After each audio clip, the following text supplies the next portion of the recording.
Et Voilà. numéro. Voilà. Clap. Le clap, tiens. Vous n'êtes pas prof, en fait? Non. Non, personne n'est prof. Elle ressemble à Bayrou avec ses fiches.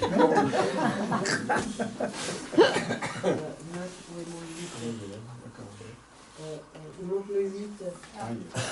Voilà, 8. 7. C'est vous. 6. Ah oui, alors. Je suis ravi. Il avait l'air de... Je sais, Ça va? Il a accepté. Il a accepté, oui, voilà. Ok, on peut y aller. S'il y a du cafouillage, bon, il n'y a pas la presse, ça ira. La télé a refusé de venir. On recommence. Il n'y a pas la presse, mais c'est pas grave. Alors, on commence. Alors, c'est le narrateur, Enregistré. et le professeur. Non, c'est pour eux. Allons-y. Allez-y. Un bel homme, la quarantaine.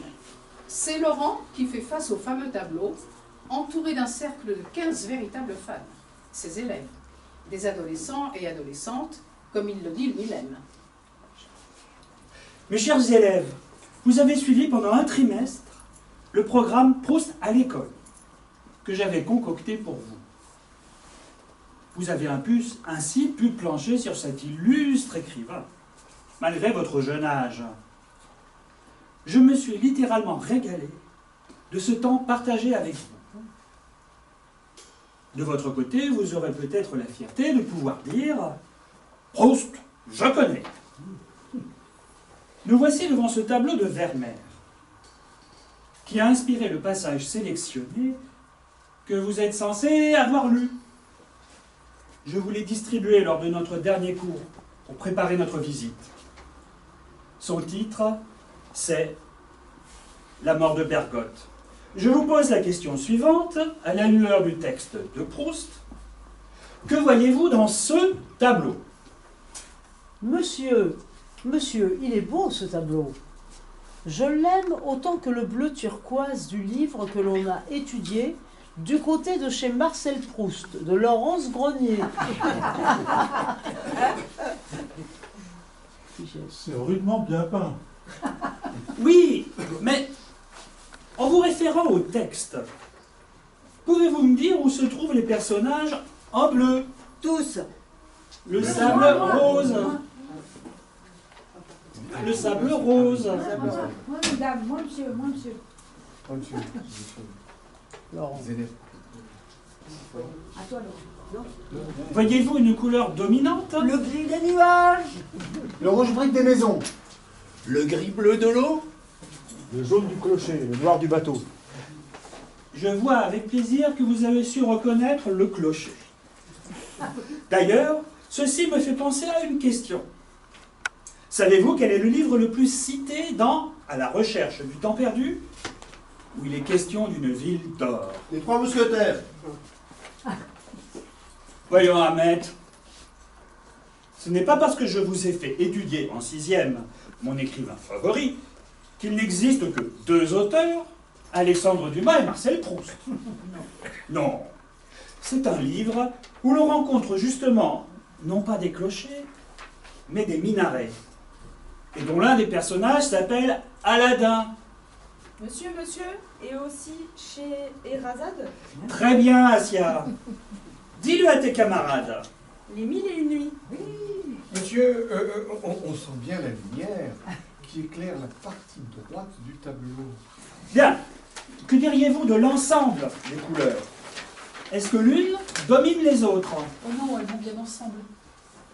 Comment pourriez-vous décrire des couleurs qui vont bien ensemble? Ce mot peut être utilisé aussi en musique, par exemple.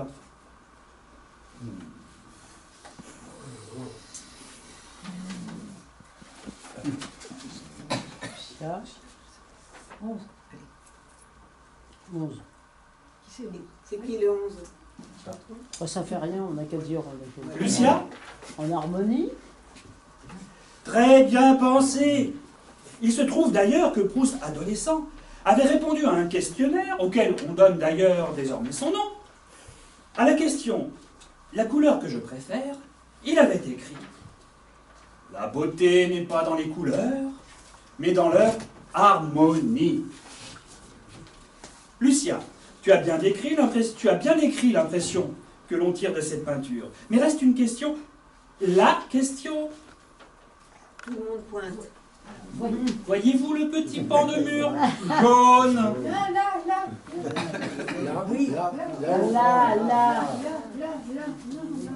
Là. Il est le 12. Où ça, là? Ah ouais. Le 12, il n'y a pas de 12? Essayez un 12. 12. Non, ça fait rien, je fais le 12. Ah oui. Mais monsieur, je vois rien. Je vois bien du jaune. Un toit avec un auvent, un petit mur. Mais pas un mur avec un auvent. Polo, tu as raison. Tu as devant toi le mystère du petit pan de mur jaune. Un vrai thriller. Proust a éveillé la curiosité du lecteur. Il lui a donné de quoi observer et réfléchir par lui-même. N'est-ce pas un accomplissement pour un grand écrivain? Et vous, monsieur, qu'en pensez-vous? Raisonnons maintenant par l'absurde. On ne saura jamais, malheureusement, quelle aurait été la réaction de Vermeer si on avait fait allusion au pan de mur jaune. Il aurait été étonné, sauf s'il avait connu Proust. On se rend bien compte que le petit pan de mur jaune est une création de Marcel Proust. Même si Vermeer en a été l'inspirateur. Donc, je pense que ce petit pan, imaginaire ou non, n'est qu'une question, une question à laquelle chacun peut répondre avec ce qu'il connaît. Pour conclure, ce petit pan de mur jaune, c'est un petit pan de mur jaune pour le professeur et pour les élèves. En partant, tous les adolescents défilent devant la toile.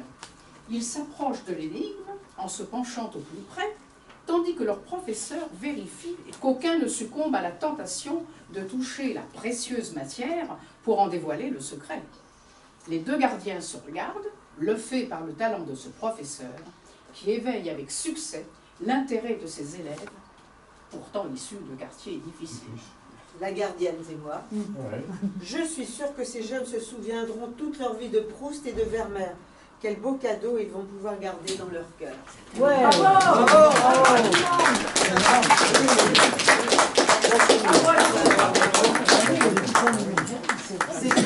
C'est pas trop. C'est quasi du Heidegger. Hein. Voilà.